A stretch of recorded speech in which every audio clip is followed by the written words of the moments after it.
Yes, the answer is yes. Okay, I've just had to figure out whether I can stay here or have to go elsewhere in the house, Oh because gosh. sun Okay. is coming out, and I mean, like, our sun is gonna come out after all. We didn't think he'd come out tonight, but, okay, so I've gotta go get ready. I just Okay, go get ready. I'm gonna It put a will little be lipstick on. fine. Oh, you look very nice already. I'm Oh, I do? I don't Yeah, need it? you can. I don't want to deny you. We Okay. already had somebody jump on and then they jumped off. Like I think they got on early. So Okay, all right. Well, then I'll stay here, and what do we need? no, go do what you need to do. Okay, I don't need to. If I look It okay. doesn't matter. What are we gonna do? We're gonna just chit chat anyways. It's fine. Okay, all right. So let me run to the restroom. I've been on calls all day. Yeah, go.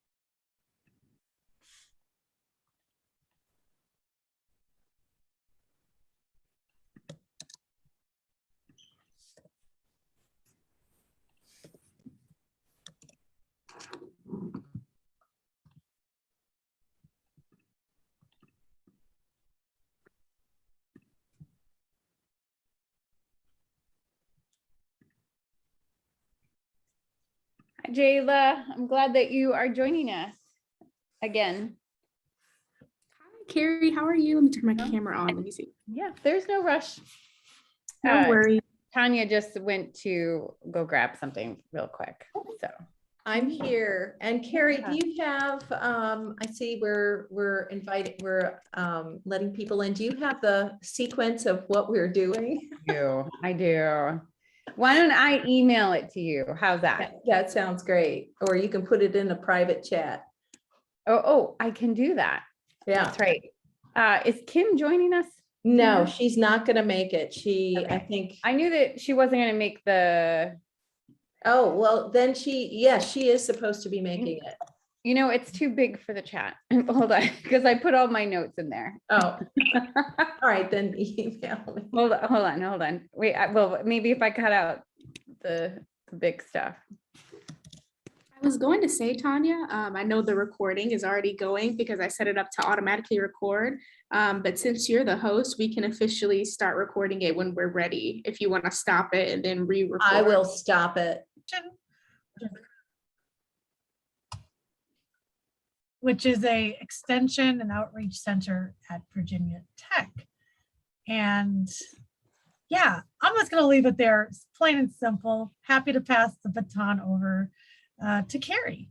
Oh, okay. And I'm going to apologize. I have my door open because my dog rings the bell when he wants to go outside, and he just decided he wants to go in and out right now. So we're gonna, if there are sirens or something, I just want to apologize up ahead. Okay, so I am Carrie LaCharity. I'm at George Mason University. I'm an assistant professor in the Department of Nutrition and Food Studies. And my area is, my PhD is in sustainability around food and agriculture. And I know some of you. Oh, and I'm going to pass this to Tanya. Oh, okay. All right. So thank you, Carrie and Kim. So my name is Tanya Denkla-Cobb. I'm at the University of Virginia, and I'm director of a place called the Institute for Engagement and Negotiation, which is part of the School of Architecture. And you're going to say, why, how are you here and why? And it's because our institute is part of the Department of Urban and Environmental Planning, and food system planning is an important discipline that emerged in the late 90s into the planning field. And I started teaching food systems planning in 06, and did that for 8 years before I my job forced me to stop and I moved into another direction, but I lead the Sustainable Food Collaborative at UVA, and we are actively working in the food system to use the purchasing power of universities to support values that we are advancing equity in the supply chain and bringing Black and brown farmers into the food supply chain for institutions. So with that, I'll stop and throw it back to Kim to finish introductions. Yeah, well, this is great. We're glad to see you all here, and we really want to be able to use this space tonight to kind of set the tone for what this is, this big it, which is a special program in many ways. And we also want to make sure we have time to address any of your questions that you might have. So that's a big part of our goal tonight. The piece I just want to kind of maybe set the tone with is the Virginia Food Systems Leadership Institute. Is something actually that stemmed out of a project through what's called a 4VA. And that is something I'm still even learning about. It feels really special and unique, but here's an opportunity for 5 institutions in Virginia to work together for the purpose of providing education and networking and collaboration with students and faculty under the umbrella of the Leadership Institute. And it's just a really great experience working with students, undergraduate students, graduate students, professional students, individuals in the community who are interested in pursuing their own learning goals. So we really are an open space for those opportunities. And Tanya and Carrie carry a lot more history with this program, so they can probably field some of the more in-depth questions if you have them. But we do work collectively, and you will see us every single day for the course. And sometimes you'll see some of us less, depends on the subject at hand, because we do carry some expertise, but it's really designed to be interdisciplinary, really tightly down to the syllabus that we're creating is a collective, effort down to guests that we're going to bring in and how we're going to engage with them. So to me, it's a real special opportunity, and we get to work with you all.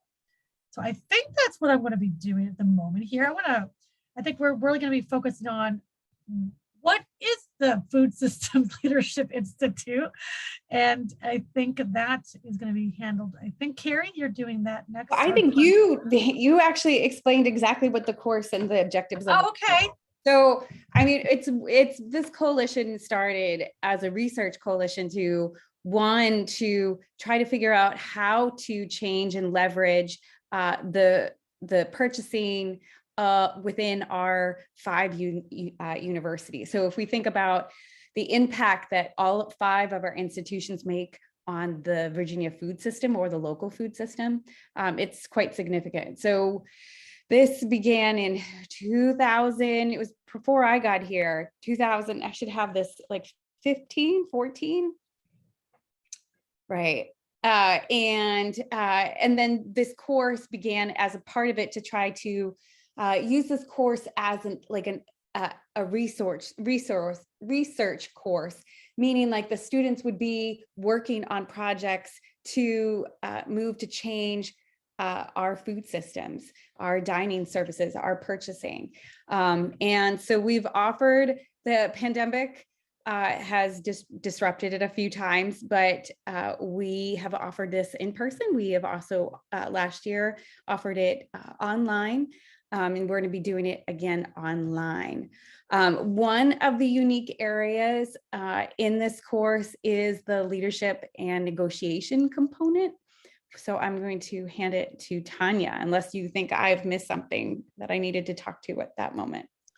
No, I think we're on track. And so the leadership and negotiation component of the course is really related to the original vision that we wanted this course to be open to emerging leaders who want to work or who may think that they want to work in the food system, as well as people who are already in the food system or who are already working professionals and maybe want to extend their work into work with the food system. So it is very unusual in that it is very open to community scholars, and it's designed in a way to help the people in the course think about their own leadership strengths and strategies.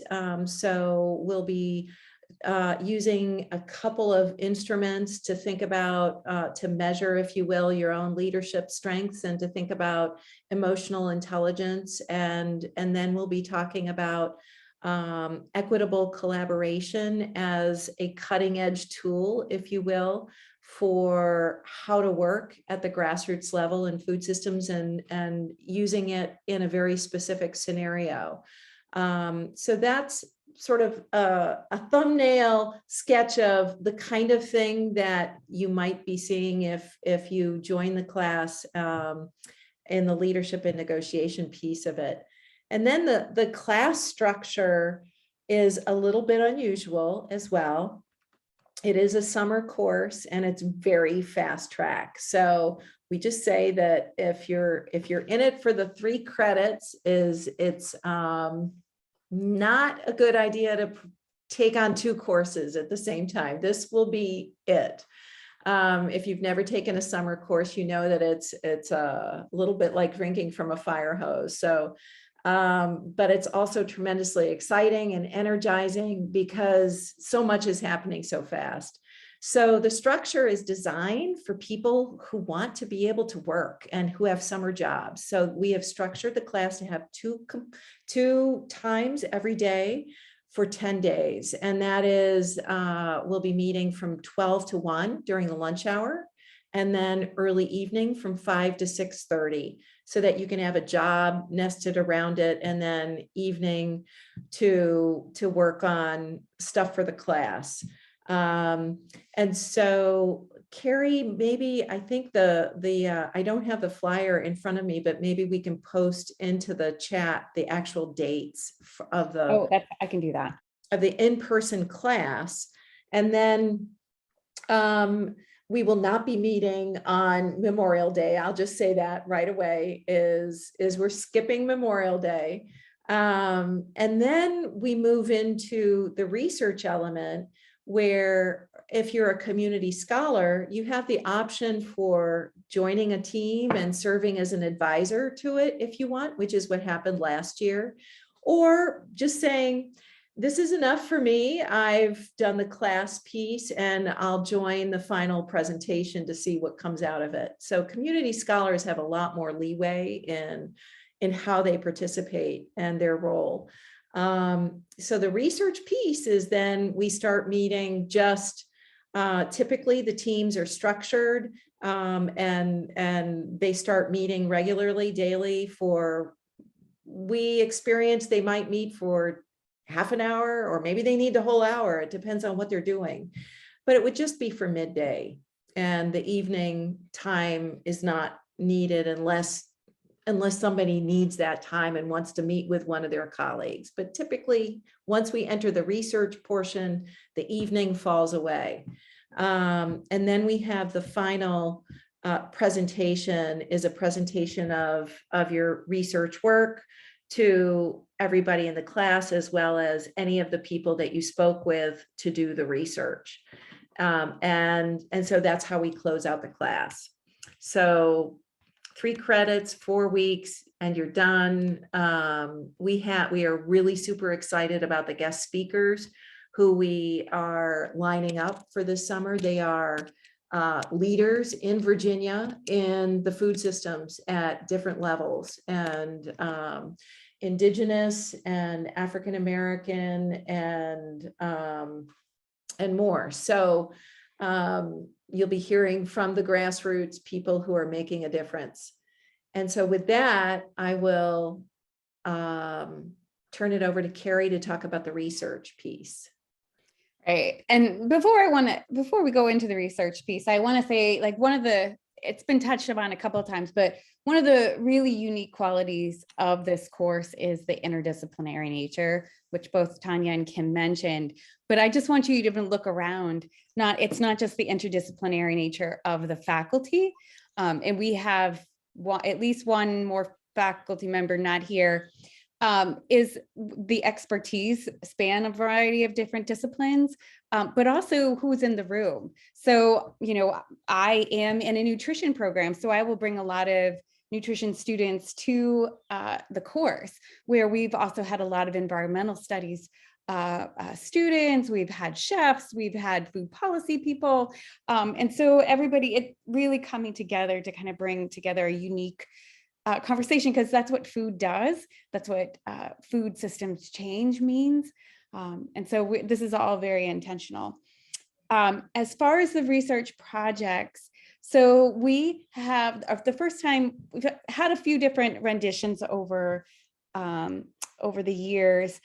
This year, we are really looking at, we're going kind of a more tunnel vision into how to create behavioral change. And so one of the things that we're going to be looking at is UVA has Morven Farm, and this is actually an area of my research, is how does experiences on Morven Farm for students, and this could be projected out to Mason and the greenhouses. How do those experiences change food behaviors? How does these things perpetuate? Because part of when we think about how to change our dining systems, student demand is huge, or consumer demand. It doesn't have to be students if you were a community scholar. And so really we're looking at trying to figure out that demand piece while we're also looking at the production pieces within the course. And so we're going to be we're going to be designing a study that will be piloted next summer. We're going to test a little bit out, but you'll be divided into groups to kind of look at different aspects of how to create behavior change in students, and how does that place attachment, for example, affect behavioral change or food behaviors. So I do want to make sure that we touch upon, I'm going to pass it over to Kim to talk a little bit about registration, if she can. This is complicated because depending on where you are. This is a collective effort, but I'll definitely kick it off. So while we are a collective and we are working through the course together, we do have unique ways for each of you to sign up for the course. First, I want to speak from the student side. So if you are a registered student at one of our institutions, then we will want you to register for the course through our own institution. And so I'm just going to use my example at Virginia Tech. This course is going to be, it's cross-listed as 4984/5984. So it's designed for upper level seniors or for graduate students. So you can take either one, 3 credits, and that's all signed up. You can do summer 1, easy registration as you normally have done before. Now, if you're going to be signing up through UVA or George Mason, or however you're going to do it, through whatever institute, for either at VCU is the other option, and you will just have to work directly through your institution. Now we have on the website, which I know it needs to be updated yet, doesn't have all the updated CRN, this codes and all that, but that's not really as significant because you'll have to still directly register through the institution. So I'm going to put this in the chat feature for you. And do we have anybody from whose home institution would be VCU or James Madison University? Okay, all right. Those are special circumstances, and you would have to see us on how to register there. Yeah, thanks for that. Absolutely. so that's kind of the bigger picture. So you just want to make sure you follow. I put the registration in the link, and you're going to follow to your own institution. It really it takes you just to your own institution's place to register. It really isn't all that different than how we would register for classes otherwise, but we want to make sure you get the right numbers and all that. So if you have any questions about your own institution and what numbers, you just want to contact one of us. So Virginia Tech, me, UVA, Tanya, George Mason, Carrie, and our colleague John Will is not here today for VCU. For community scholars, there absolutely, you can register for the class. It's often a question we get asked. That's why Tanya wanted to make sure that was set off in the beginning. You can do so. You can do it at the institutions like I described. There is a way to do it at Virginia Tech. There's a way, but we are recommending you could do so through UVA. UVA has created a process that feels attainable for all of us.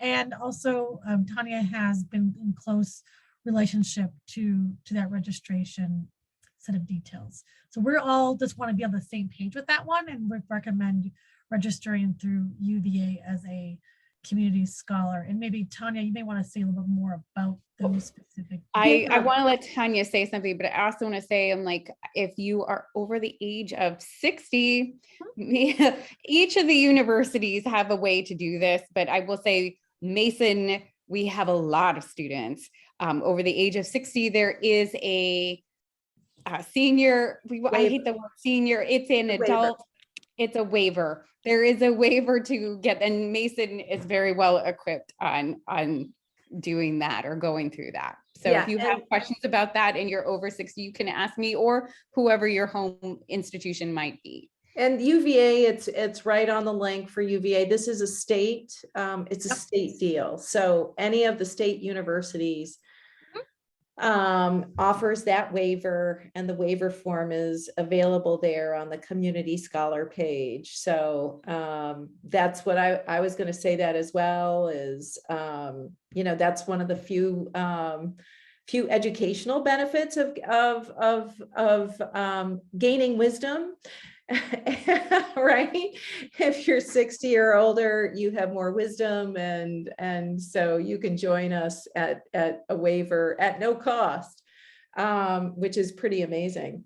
But you don't get credit. It won't be on your credit. If you want credit, you gotta, but otherwise all community scholars must pay regular registration fee, which is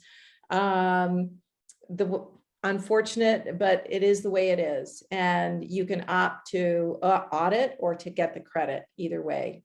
And all I need to know, I think you just need to get permission in the sense of you've let me know, so send me an email, and you can have my email saying, yes, you're approved to register, and then you start the process.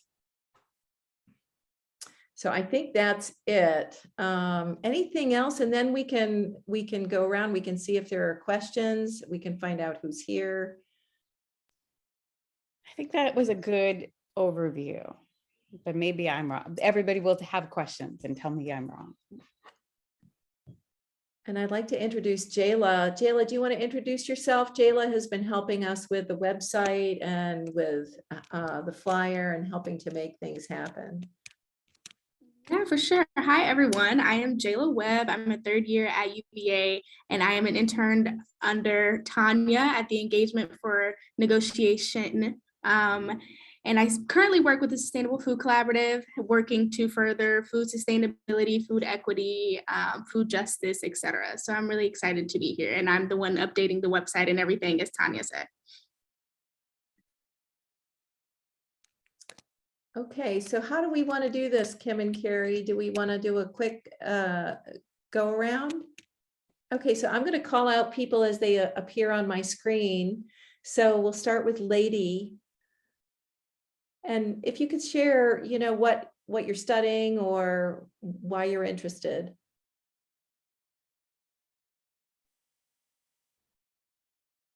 You're muted, Lady.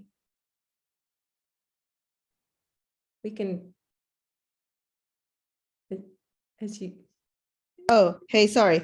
My name is Lady. Hi, everyone. I should be graduating in May, so this will be my last class before I graduate. I'm in the Masters of Nutrition program at George Mason. Great, wonderful. Thank you, lady. I see Carrie's championing like the graduation. Way to go. Sue, you're next. Hi, everyone. Good evening. My name is Sue. I just recently graduated from Ghent University in Belgium, and I studied nutrition and rural development with a concentration in nutrition security and management. So I'm kind of new back to the Maryland area, actually. I'm not in Virginia. I just got a notification of this session through the Center for, I think, Livable Futures from Johns Hopkins. So thanks for this evening, and yeah. Welcome, Sue. That's terrific. Mary Ann. Hi, I'm Marianne. This is my first semester as a nutrition student at George Mason, and I'm happy to be here. She's also a food scientist. I am, yes. Okay, cool. That's really cool. Okay, so then we go to Emporia Chef. What's your name? Yes, hello. My name is Michael Garahan. So I'm a chef, like I said, 49 years in 40 states, trying for all 50, cook, volunteer, or compete. And I'm just an advocate for micro home restaurants. And 2008, I was laid off again from the job, and I wrote in the Nation's Restaurant News suggesting that maybe an investor would back chefs in independent type restaurants, which could create healthier food for the community. And in 2018, the former California governor adopted micro home restaurants, AB 626, and he said that it's going to create income opportunities for people and create healthier food. So that was pretty cool that, anyway, so that's what I do. And the micro home restaurant is basically, it's adopted in California now, almost 4 years. You can operate a mini restaurant from your home, certified in ServSafe. And then Utah just passed the law, so you can apply in Utah. And then Florida, Illinois, Washington, all have bills. Cook Alliance is doing a research study and with about the home cooking movement. So that's why I sent that up there. I think where can you get healthier food than your neighbor?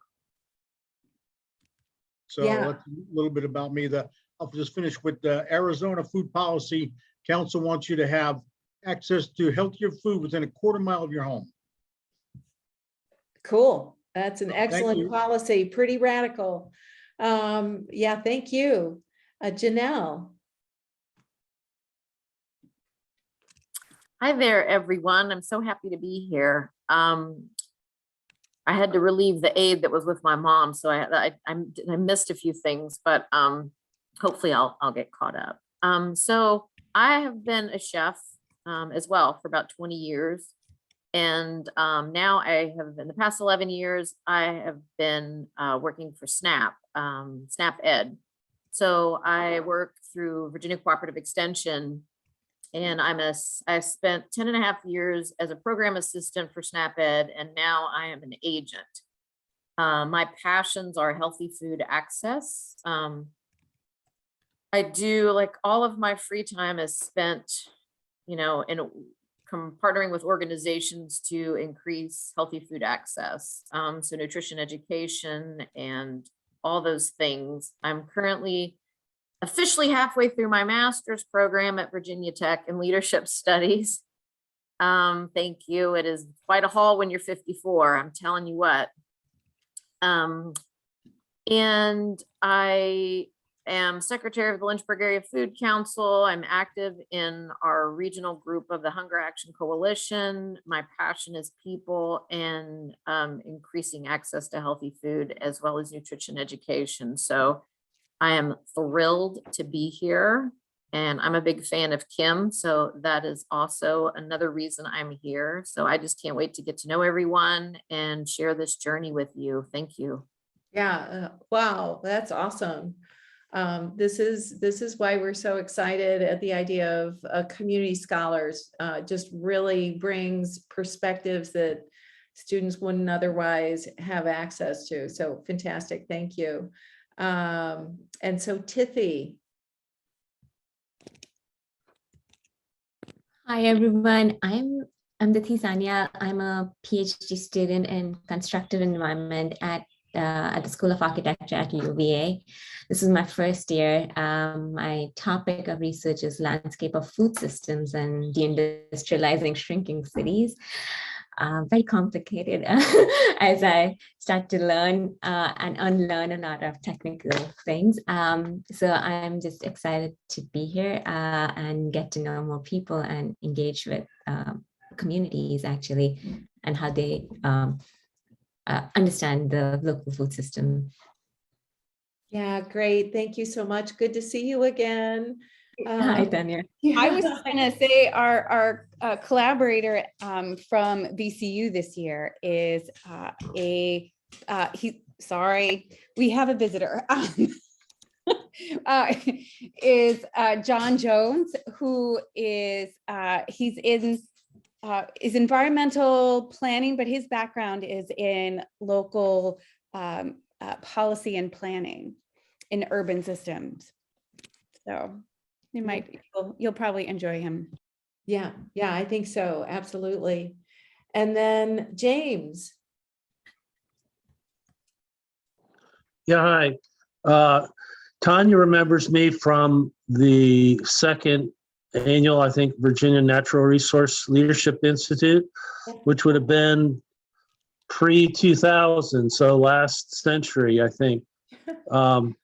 So I am the sixth generation operating a farm in Amherst County. It's an hour south of Charlottesville.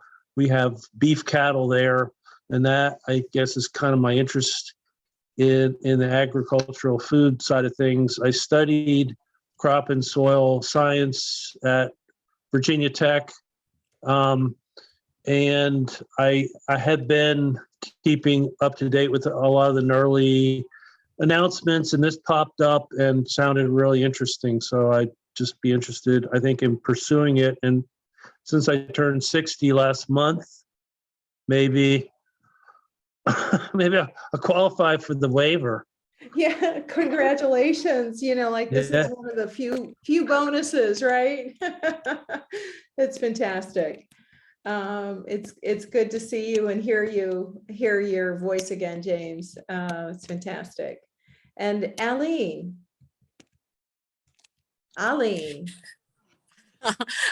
Hi, everyone. My name is Aline Carey, and I live in Charlottesville, and I work for an organization, a nonprofit called Cultivate Charlottesville. And our mission is to build a healthy and just food system here in Charlottesville. Charlottesville is very much a foodie town, but not a food equity town. And so that's what we're working on with school gardens, community gardens, and changing strategy and policy at the city level. So I have zero background in agriculture or food planning or food systems or any of the awesome things that you all have backgrounds in. But working for this organization, I started when we were before we became Cultivate Charlottesville, there were two organizations, and one was City Schoolyard Garden. And I got involved because I used to be a teacher. So my kind of introduction and my thread into the food system was talking about the food system here at the city schools in Charlottesville, but of course, how that plays into the overall food system here in Charlottesville and other places. So we got this information as an organization, and our leadership suggested that if any of us were open to taking it, that we could have some time during the workday to be a part of this class. And again, for someone like me who doesn't have the background in food systems that a lot of people do, I think this would just be a really nice asset to what I'm doing and working I work on community relationships and fundraising for our organization. So having a more in-depth foundation about the food system would only enhance what I'm able to do for the organization. And I just am excited to see so many different people and just hear your backgrounds. Everyone's background is just like a little bit different. And that makes it seem like a really exciting group of people to learn from and learn with. Aline, thank you so much. And I'm excited that you're from Cultivate and I know City Schoolyard Garden. I remember that. And I remember when it was just being formed. So it's very exciting that you're working with them. Glad to have you here. Thank you. Yeah. And Lisa. Hey, I'm Lisa Drain. I'm also from Charlottesville, and got a notice actually from the Food Justice Network that Aline works with under Cultivate. I'm currently working with a group of community members thinking about starting a food co-op, which does not Yeah, sorry. Keep going. Did we lose her? Oh, no. I do. I think we lost her. I think we lost her. Well, she's working with one of my students on that co-op, on starting the co-op. So I know. We can come let back. her She'll come speak when back. she comes back. Exactly. But do we want to transition to like questions Yes. about the course? Yeah, we're sure you have questions. So please either feel free to unmute or post something in the chat, whatever works for you. And don't be bashful.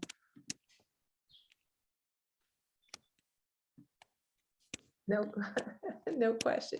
Okay, I know questions will emerge. We can be, we are good with silence. Yes, okay. And please remind me of your name because I didn't quite, is it Michael? Yes, Michael Garahan. That's what I thought. I didn't get the last name. Thank you so much. I'm gonna sign up for over 60 and they make 1 million Twinkies a day here. And they're building a second plant. So, and he wants you to eat 2 of his snacks a day for energy, yet that's an ultra processed food. Anyway, I got to go on this plant-based webinar. Thank you. I look forward to taking the course. Okay, all right, Michael, thank you for joining us. All right, bye-bye. And So- here's Lisa. Sorry, I don't know I don't know what happened to my computer, just went black. Anyway, just to finish what I was saying, working with a group of folks to think about starting a food co-op that would be owned by and run by low wealth residents in Charlottesville.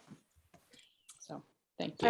And just so excited because you're working with one of our graduate students, Ann Nelson Yes. Stoner. So Yes, we've had the privilege of assistance from 3 UVA grad students this semester, and Ann Nelson Stoner is one of them.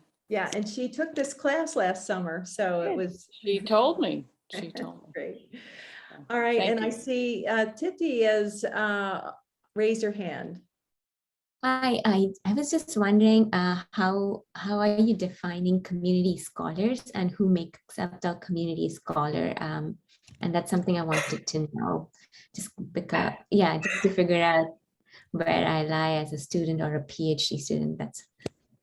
So a community scholar is someone who is not enrolled in any educational program at an institution of what's called higher learning. So if you're not enrolled at any university or college, then you would, yeah, go ahead, Carrie. I would disagree. I think you can be, you don't have to be enrolled to be a student. The question is like, do you want this on your transcript? Do you want a grade? Because you can, in all of our institutions, you can register for a certain amount of credits without being enrolled in a program, without having to, gone in and been accepted. So if you can take the question is like, do you want to audit the course? In which case, it doesn't really matter. If you want to take a course at, one of our institutions or enroll and have it, transferred into your transcript and your PhD program, then yeah, whatever works for you. Yeah, I hadn't thought about that. I'm glad you said that, Carrie. Yeah, and Yes. Lady. Thank you so much. This clarifies a lot. I might have to go back to my department and figure things out, and I'll be in touch with you, Tanya, to Okay. figure it. Talk to Fantastic. your advisor. That's what I would say. Talk to your advisor. So, Okay. Mhm. Thanks. all right. Lady had a question in the chat and she also has her hand up. So I just wanted to say, no, you don't have to have your screen on. I mean, I will say, having taught through the pandemic, having screens on usually encourages discussion more than blank screens. And because of the interdisciplinary nature, but that's not required by any means. And if you have enough stuff going on in the background, like my dog who keeps running back and forth, totally get it. You do what you need to do. But do you have another question? Yeah, I have another question. So I don't know if you remember, but I work full time during the day, and I was just wondering if we're gonna have any like assignments due at 5 when we're meeting again. Right. You might have, so there might be reading checks or like readings, but you could, if this is why we try to keep like evening hours, open. I'm not going to lie, the first 10 days are pretty full. But you can, work ahead in readings or work ahead in assignments. We've tried to think about things about how not to overwhelm everybody. But if you can get through those 10 days, you can do anything in 10 days. Then you've gotten through a good portion of the coursework, and it's just the project after that. So for our main assignments, which would be different if you're an undergrad or graduate student, or more specifically how you were enrolled, because an undergraduate can take a graduate course. Undergrad or graduates aren't usually encouraged to take a graduate course, or if you're in a community scholar, you will be auditing the class and there wouldn't be assignments, but we would want that you would kind of to keep up on readings. Lady, you are a graduate student, so if you started the day and made sure that you had done the readings or the reading checks, and we put these reading checks in not to quiz you or to make it harder, but we all need accountability. Unless I have something due or to like check me, then like I won't do it. And we want you to kind of have these experiences or different learning parts of it. Tanya, Kim, anybody else? Oh, you've said it well. Yeah, I just want to add, the way I've looked at the syllabus, because that was always designed, like the 12 to 1 midday, for me, feels like the one time of the day that's requires maybe a little bit more, I want to say attention. I don't know if that's the right word, but the evening, the 5 to 6:30 time frame, that's when we often have, and the same amount of attention, but we'll have more, that's when more guests will come. So from the noon to 5, we're not expecting that. I mean, it would be an unfair expectation to have like, oh, here's a new assignment, get that done. Like, no, that's not the goal here. Instead, we would be bringing forward a topic in the daytime, and at 5, we may take it deeper, or we may take it in a different direction, or we're going to have people come in and speak on the topic. And so it's really, to me, I would just stress your ability to engage during those timeframes. Yeah. It's like, if you can work around now knowing that your work schedule of any kind, if full-time work, if you're a graduate student, you may have assistantship responsibilities or whatever it is, just try to make sure you think about your lunchtime as I'm on, this is my class time. I can eating while we're talking, absolutely take care of your needs first and foremost. And from 5 to 6:30, you may have family needs, caregiving needs, all those things matter. So we just want to make this as accessible as possible. So if you do run into an issue, come just speak with one of us. We'll make it work. We're not trying to make any boundaries there in terms of having to engage, but we just want to emphasize putting your time and energy into the engagement during class time and get the readings done. You know, you can read ahead, or if you read in the mornings, or however it best works for you. Just try to plan ahead as best you can. I get it. I work with a lot of students, transfer students who are working full time, and there's a lot of things that you have to do in a day. And so we realize this is just part of it. It's important, but your whole life is important. So we're gonna work with you. So, and we will, so the readings, there isn't a textbook. The readings are from lots of different sources, some academic, some books, and they'll be all offered on Blackboard well ahead of time. Blackboard is Mason system. And so we'll all hopefully onboard you onto Mason's Blackboard system ahead of the course, so that you can read ahead. Great questions, everyone. Great questions. What else? Yeah, Titi, go ahead. I was wondering the scope of the research part that you mentioned if you could elaborate a little more. Are we supposed to be engaging with community members and what are the potential outcomes of the research part of the course? So Carrie mentioned that this is a 2-year project that we received a little bit of internal funding from Morven for. And so the first part is this summer, where we're really trying to, the deliverable, if you will, at the end of the course is a study design.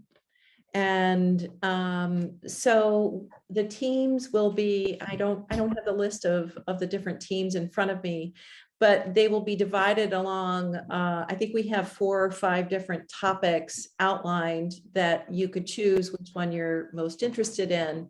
And then each of those teams will be doing things like a literature search. And then do you have that whole scope in front of you, Carrie, by any chance? If not, I don't know if let me hold on. I have the thing. I mean, I know I have to look for the list, but yeah, you're going to be doing a lit review as a group.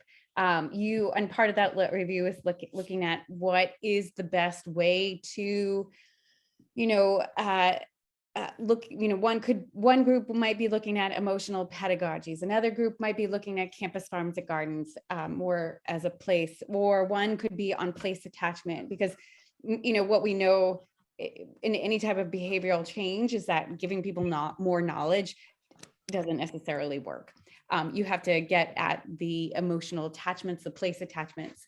And so we have a variety of different kind of things, but that lit review, in that literature review on that refined topic, what is the best way to find out, if a person has a place attachment that might inform their behaviors or change their behaviors.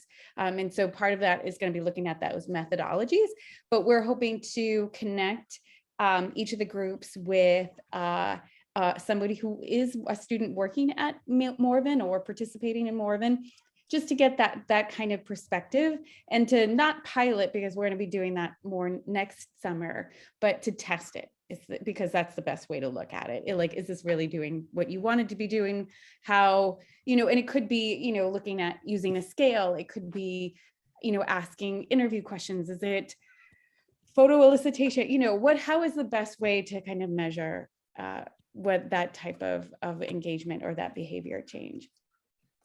And question? Yes, this is super exciting. I was just curious about the outcomes, but this is really exciting and promising for me, at least. So I've posted in the chat, I found what we had mapped out. It's still a draft, but this is what we're thinking each of the research topic teams would look at, and the topics teams that you could choose from are in the next post. This is how and again, it's draft. It may shift, but this gives you an idea where we're headed. Right.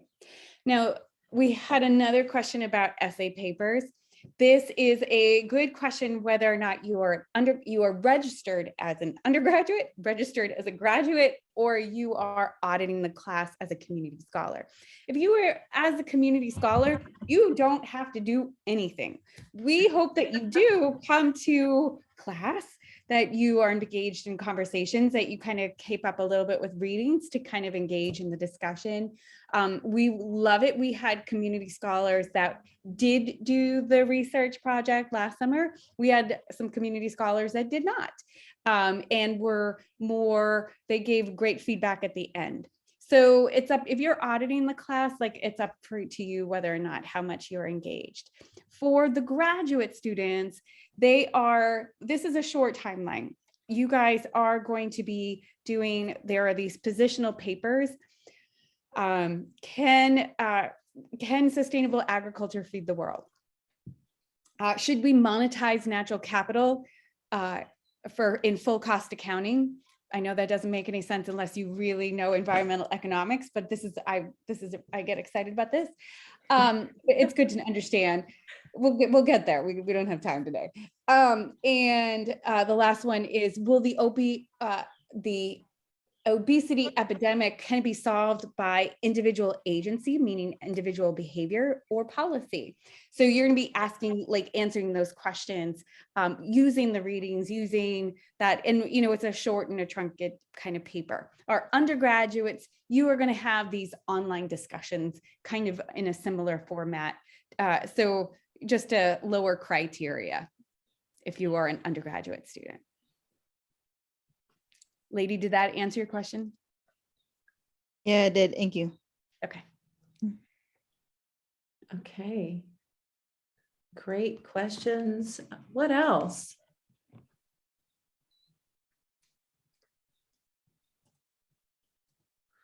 Any other questions?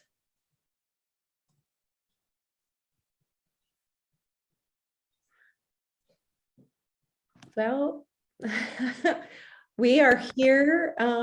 If you want to hang with us and speak with us privately, or if you feel like you've gotten what you need to get from this, we can I don't know what the word is. We can end it. So we'll hang here for a little bit in case people have more questions, but we're so glad you joined us, and we hope we see you in the class.